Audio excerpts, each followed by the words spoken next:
प्यारे मित्रों को मेरा नमस्कार। जैसा कि हमने बात किया था कि जो कि हम लोग फोर्जिंग से चैप्टर पर जो हम लोग डिस्कशन कर रहे थे, आपके अपने यूट्यूब चैनल आरआर क्लासेस में आप सभी का स्वागत है।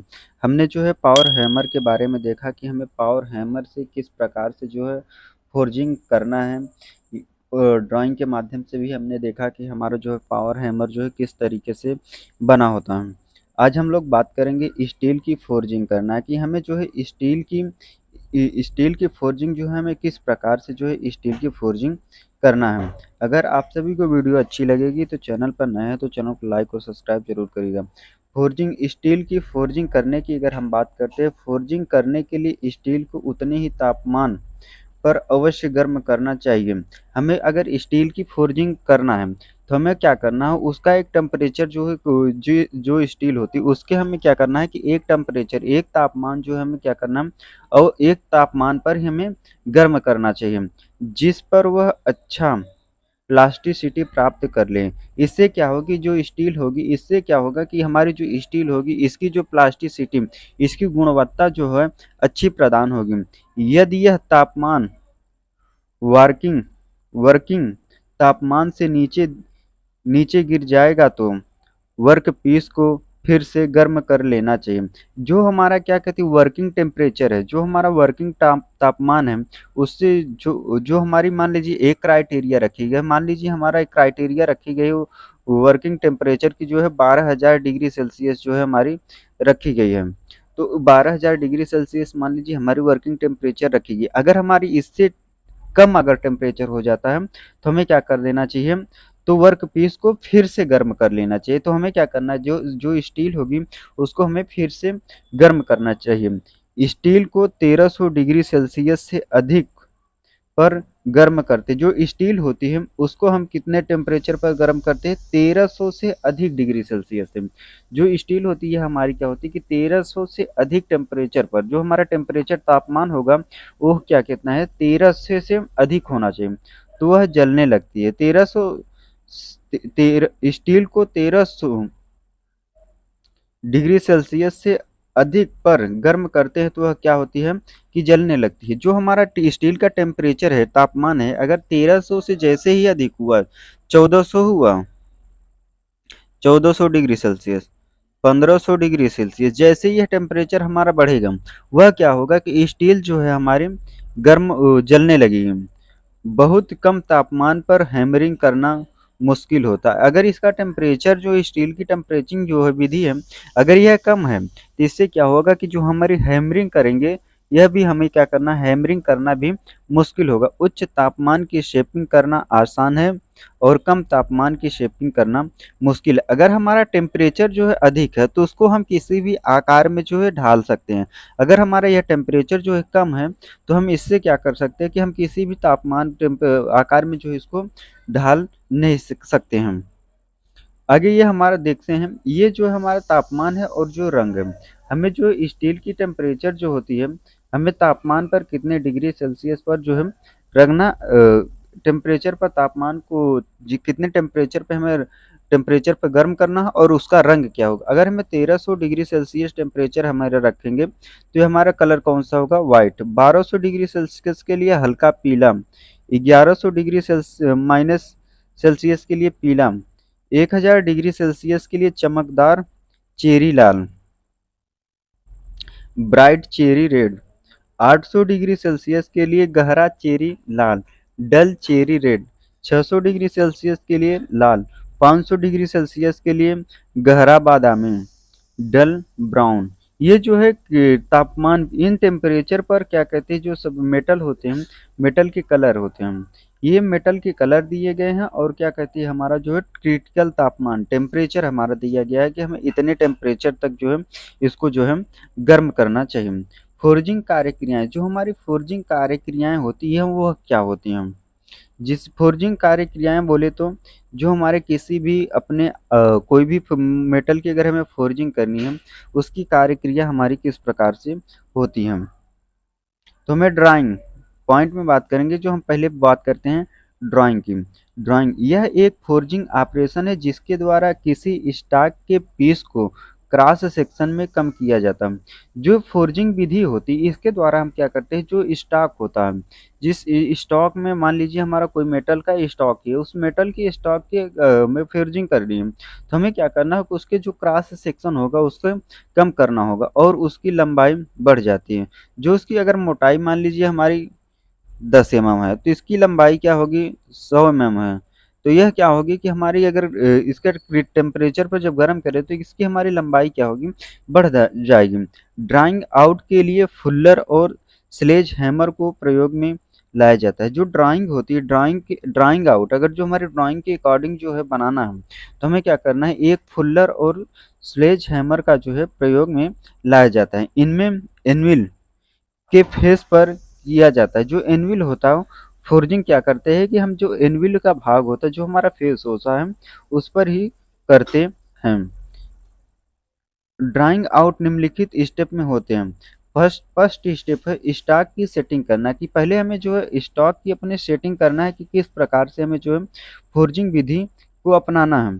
नेक्स्ट पॉइंट है नेकिंग, नेकिंग को सेट करना। उसके बाद क्या है, नेक्स्ट पॉइंट है फुलरिंग, नेक्स्ट पॉइंट है फिनिशिंग। ये जो है हमारे एनविल का फेस है। इसी प्रकार से हमारे एनविल के फेस होता है, हमें इसके अकॉर्डिंग जो है, जो ड्राइंग के माध्यम से आप देख सकते हैं, चित्र के माध्यम से, ये हमारे क्या है सेंसिंग। इससे क्या किया हम कि गर्म मेटल को जो है पकड़े हुए हैं और हैमर की सहायता से जो हम एनविल के फेस पर रख कर क्या कर रहे हैं, चोट मार रहे हैं। डिफेक्टिव ऑफ ड्राइंग डाउन और ओरिजिनल बार, यह क्या हमारा कि ओरिजिनल बार जो है बन के रेडी हो गया। आगे बात करते हैं अपसेटिंग। हमें जो है अपसेटिंग जो है किस प्रकार से हमें जो है अपसेटिंग सेटिंग जो है अपसेटिंग उसकी किस प्रकार से हमें जो है करना है। अपसेटिंग एक फोर्जिंग ऑपरेशन है जिसके द्वारा धातु के पीस की लंबाई को कम किया जाता है। जो अपसेटिंग विधि होती है भी क्या होती है कि फोर्जिंग ऑपरेशन ही, फोर्जिंग ही कार्य क्रिया है, जिसके द्वारा हम लोग क्या करते हैं कि जो वर्क पीस होती है, जो पीस होता है, जो जॉब होता है, उसकी हम क्या करते हैं कि लंबाई को कम करते हैं और उसके क्रॉस सेक्शन क्षेत्रफल को बढ़ाया जाता है। जो उसका क्षेत्रफल रहता है, क्षेत्रफल को क्या करता है कि बढ़ा दिया जाता है उसकी, और उसकी जो लंबाई होती है उसको कम कर दिया जाता है अपसेटिंग में। अपसेटिंग भी यह क्या होती है कि हमारी एक फोर्जिंग ही ऑपरेशन ही है, जिसको द्वारा हम क्या करते हैं, धातु की पीस की क्या करते हैं, उसकी लंबाई जो है कम कर देते हैं और जो है क्रॉस सेक्शन में उसका क्षेत्रफल जो है हमारा क्या होता है कि बढ़ जाता है। फोर्जिंग में 3 प्रकार की अपसेटिंग होती है। जो फोर्जिंग होती है उसमें क्या होती है कि हमारी 3 प्रकार की अपसेटिंग होती है। फर्स्ट पॉइंट है एंड अपसेटिंग। एंड अपसेटिंग की अगर बात करते हैं तो स्टॉक के पीस के एंड की अपसेटिंग की जाती है। जो हमारा अपसेटिंग होगा, जो हमारा एंड वाला भाग होगा उसकी सेटिंग करना। नेक्स्ट है सेंटर अपसेटिंग। सेंटर अपसेटिंग की अगर बात करते हैं तो इसमें स्टॉक के पीस के सेंट्रल सेक्शन की अपसेटिंग। जो सेंट्रल, ये मान लीजिए हमारा इंड वाला भाग है और ये हमारा क्या है, मिडिल वाला भाग है। ये हमारा इंड वाला, ये हमारा स्टार्टिंग वाला, ये मिडिल वाला। तो हमें फर्स्ट पॉइंट में क्या करना है कि अपसेटिंग जो इंड वाला भाग होगा उसकी अपसेटिंग करना है और जो सेकंड वाला भाग हो उसके सेंट्रल की अपसेटिंग हमें जो है करना है।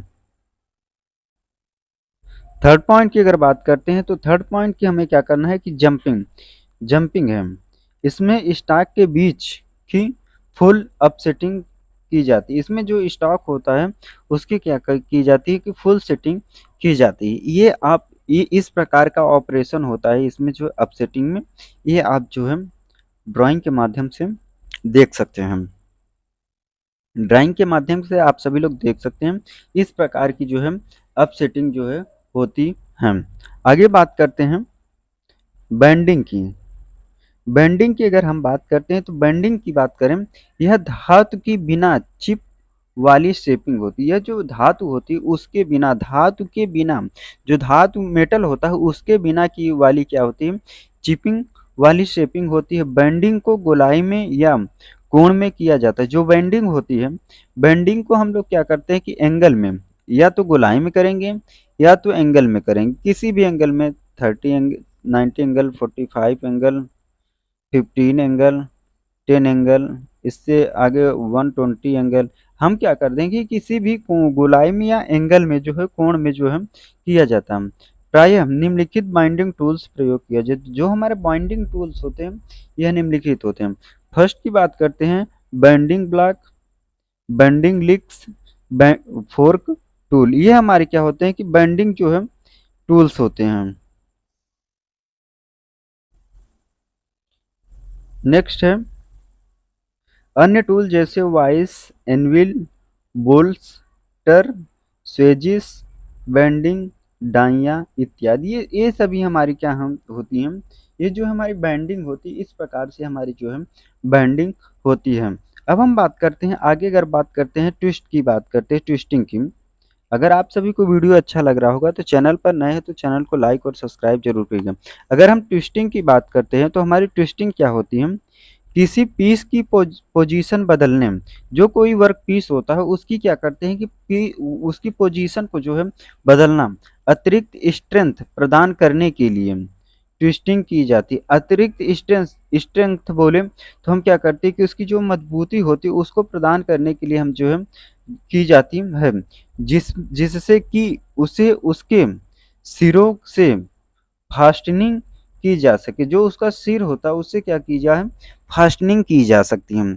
6 मिलीमीटर या कम थिकनेस, 6 मिलीमीटर की या कम थिकनेस, इसकी मोटाई क्या होगी, कम होगी। और 40 मिलीमीटर या कम चौड़ाई, इसकी क्या कहती है, अगर मान लीजिए 40 मिलीमीटर है, इसकी चौड़ाई क्या है, कम है। 40 मिलीमीटर चौड़ाई इसकी क्या है, कम है। वाली माइल्ड स्टील को ठंडी दशा में ट्विस्ट किया जा सकता है। जो माइल्ड स्टील होती है उसकी क्या की जाती है, ट्विस्ट जो है किया जाता है। 12 मिलीमीटर तक माइल्ड स्टील की स्क्वायर रॉड को बिना गर्म किए ट्विस्ट किया जा सकता है। जो 12 मिलीमीटर से कम होते हैं, 12 मिलीमीटर से जो हमारे माइल्ड स्टील होते हैं उन्हें क्या करते हैं कि बिना हम गर्म किए ही ट्विस्टिंग कर सकते हैं। स्टॉक के बड़े साइज को ट्विस्ट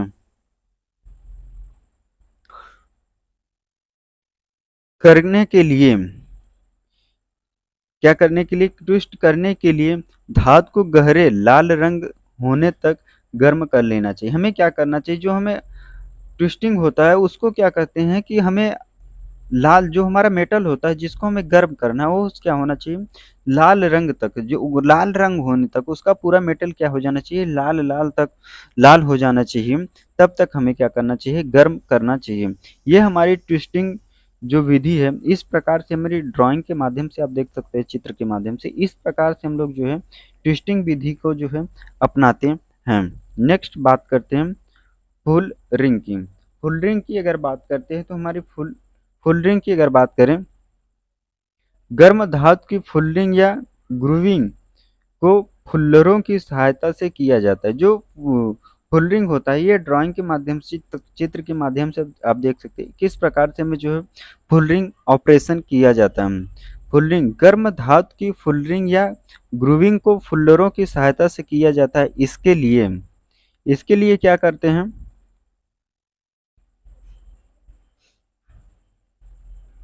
किसी एक प्रकार या फुल्लरों के जोड़े का प्रयोग किया जाता है। जो फुल्लर के जोड़े होते हैं, कोई भी एक प्रकार लेते हैं या हम क्या करते हैं कि जो फुल्लर के हमारे जोड़े होते हैं उसको लिया जाता है। इस विधि में धातु के बाइनर को नहीं काटा जाता है।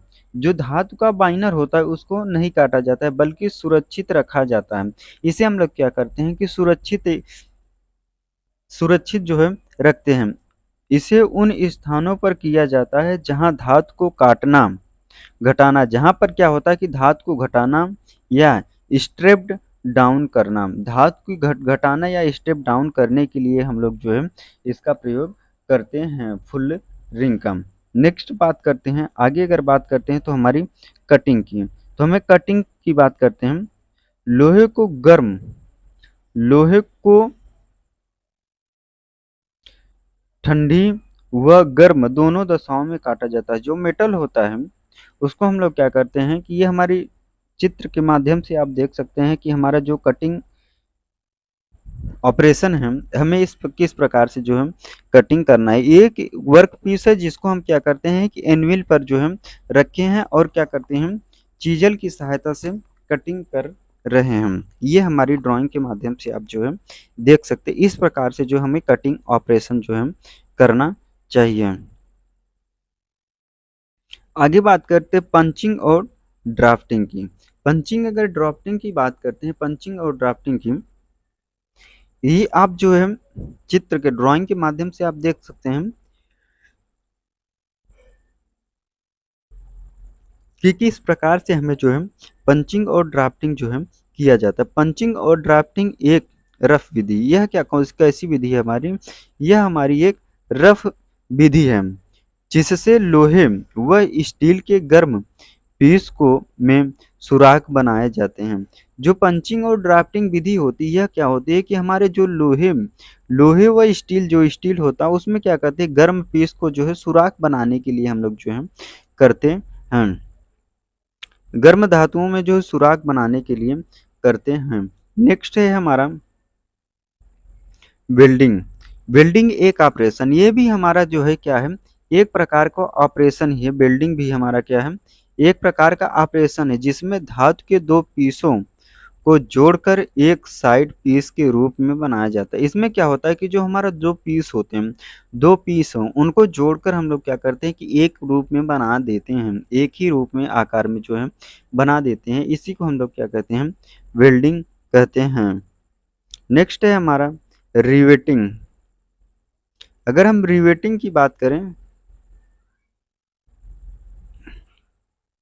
रि, रिवेटिंग की बात करते हैं तो यह क्या होता है, यह एक परमानेंट फास्टरिंग है।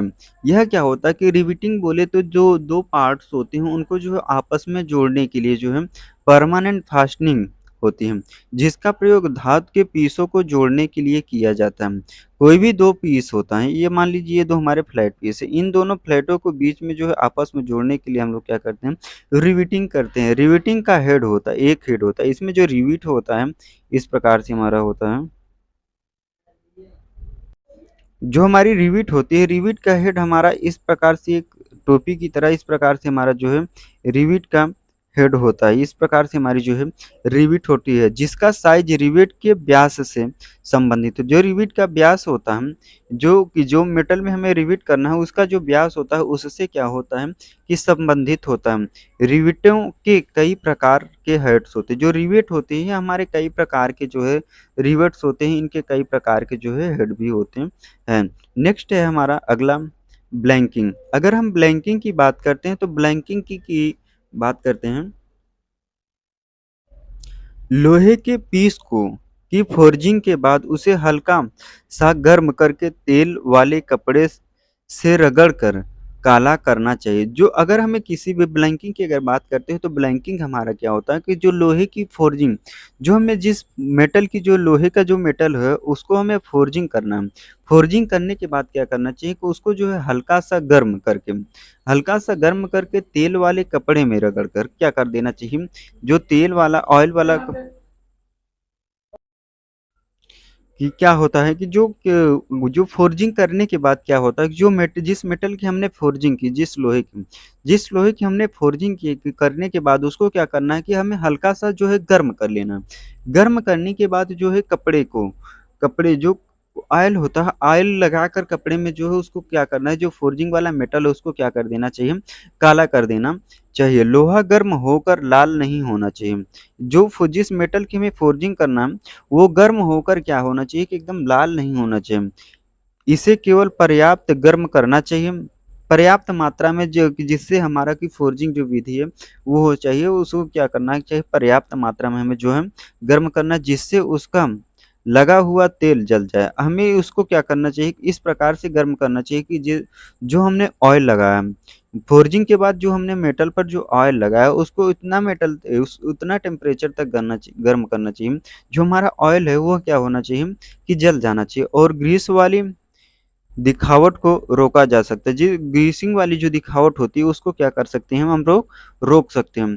पीस को ब्लैंक से दिखावट अच्छी हो जाती है।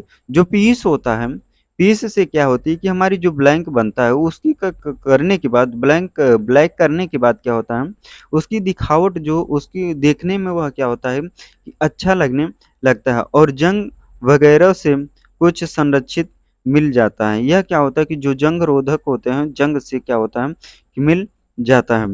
टेम्परेचर टेम्पर किए हुए टूल्स को इस तरह से ब्लैंक नहीं करना चाहिए, क्योंकि गर्म करने से टेम्पर कम हो जाता है। जो जो इस मेटल के अगर कोई टूल वूल है, अगर हमारा कोई टूल है, अगर हम उसकी भी फोर्जिंग कर रहे हैं, तो हमें क्या करना चाहिए कि उसे इस प्रकार से जो है नहीं करना चाहिए।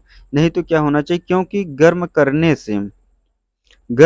से टेम्पर कम हो जाता है। अगर हम फिर से गर्म करेंगे तो उसका क्या होगा कि टेम्पर जो होता है, उसमें जो टेम्पर चढ़ा रहता है, वह हमारा क्या हो जाएगा, कम हो जाएगा। आगे बात करते हैं ड्राइंग आउट में दोष। जो हमारे ड्राइंग आउट में जो दोष होते हैं उसकी बात करते हैं कि ड्राइंग आउट में हमारे कौन कौन से दोष होते हैं। फर्स्ट पॉइंट की बात करते हैं तो सैग। सैग यह दोष तब आता है जब जाब को बिना घुमाए एक साइड पर हैमरिंग की जाती है। जो सैग होता है, अगर हमें किसी भी मेटल की जो फोर्जिंग कर रहे हैं, हमें क्या करता है कि उसको जो है घुमा घुमा कर हमें एक साइड ही उसकी जो है फोर्जिंग, उस पर हैमरिंग एक ही साइड पर, मान लीजिए हमारा जो पीस है इसी फेस पर ही हमें जो है एक ही साइड पर हमें हमें हैमरिंग जो है नहीं करते रहना चाहिए। हमें जो है पलट पलट कर जो है हैमरिंग करना चाहिए। बिनम यह दोष तब आता है जब जॉब को बिना घुमाए एक ही साइड पर क्या होती है, हैमरिंग की जाती है। नेक्स्ट है हमारा अगला लैप्स। अगर हम लैप्स की बात करते हैं, यह दो सेट हैमर के गलत स्थान पर लगने से होता है। जो फोर्जिंग जो मेटल की हम फोर्जिंग कर रहे हैं, यह क्या होता है कि अगर हमें चोट इस स्थान पर मारना है, हमारा चोट इस स्थान पर लग गया, इस स्थान पर लग गया है, इस अलग अलग स्थान गलत स्थान पर लगने से यह क्या होते हैं कि लैप्स हमारा जो है आता है, यह दोष जो है आता है। नेक्स्ट है हमारा अच्छी क्रैंक और फोल्डर्स। अगर हम अच्छी क्रैंक्स और फोल्डर्स की बात करते हैं, तो यह किस प्रकार का दोष है, ड्राइंग आउट के ये सभी दोष हैं। यह दोष तब आता है जब बिना इंटरमीडिएट स्टेप के छोटे सेक्शन की ड्राइंग की जाती है। अब बिना इंटरमीडिएट के, बिना उसको जाने हुए जो है हमें ड्राइंग के अनुसार जो है छोटे सेक्शन में बांटना, तब जो है इस प्रकार की जो है अच्छी क्रैंक और फोल्डर्स की जो है ड्राइंग आउट ये दोष होते हैं। नेक्स्ट है हमारा इंटरनल क्रैंक्स। इंटरनल क्रैंक्स की अगर बात करते हैं, तो जो इंटरनल क्रैंक्स में दोष है, यह दोष बहुत कम तापमान पर फोर्जिंग करने से आता है। जो इंटरनल क्रैंक्स होते हैं, यह क्या होता है कि हम इसकी कम फोर्जिंग करने पर जो है यह दोष क्या होता है कि आता है। अगले बात करते हैं अपसेटिंग में दोष। हमें जो अपसेटिंग करनी होती है, उसमें जो है हमारे किस प्रकार के दोष आते हैं। फोल्डर की बात करते हैं। फोल्डर यह दोष प्रायः बैंड किए जॉबों को सीधा करते समय आता है। जो अपसेटिंग विधि होती है, अगर मान लीजिए हमारा ये जॉब सीधा है, अगर हमने इसको फोल्ड कर दिया, इस प्रकार से हमने फोल्ड कर दिया, जो फोल्ड वाली विधि होती है, यह तो तब आता है जब हम इसको क्या करेंगे कि सीधा करेंगे, इस मेटल को जो हम सीधा करेंगे, तब जो है हमारी फोल्ड अपसेटिंग में दोष आएगा। नेक्स्ट है बकलिंग। बकलिंग में हमारे किस प्रकार के जो है अपसेटिंग में दोष आएगा। यह दोष तब आता है जब जॉब को पूरा क्रॉस सेक्शन तक पर्याप्त गर्म नहीं किया जाता है। जो हमारी बकलिंग जो ऑफसेट में दोष है, यह हमारा किस प्रकार का दोष होता है। यह दोष तब आता है जब जॉब को पूरे क्रॉस सेक्शन तक पर्याप्त मात्रा में पर्याप्त गर्म नहीं किया जाता। जो हमारा अगर मान लीजिए हमारा जो जॉब है, वो हमारा जॉब जो इस प्रकार से ज़्यादा लंबा है, अगर हम इसको यहाँ तक गर्म करेंगे, पूरा नहीं गर्म करेंगे, तब जो है ये इस प्रकार की दोष हमारा आता है बकलिंग दोष। ऑपरेटिंग अप रेटिंग के दौरान जाब को अच्छे की गोलाई में घुमाया नहीं जाता। जो जाब होता है उसको क्या करते हैं कि अच्छे में ही क्या कर दिया जाता है, गोलाई में नहीं घुमाया जाता है। जाब के व्यास के स्टॉक की लंबाई 2 से 22 गुना बढ़ जाना इत्यादि। 2 से 22 गुना बढ़ जाना जो है, ये जो है अपसेटिंग बकलिंग विधि है।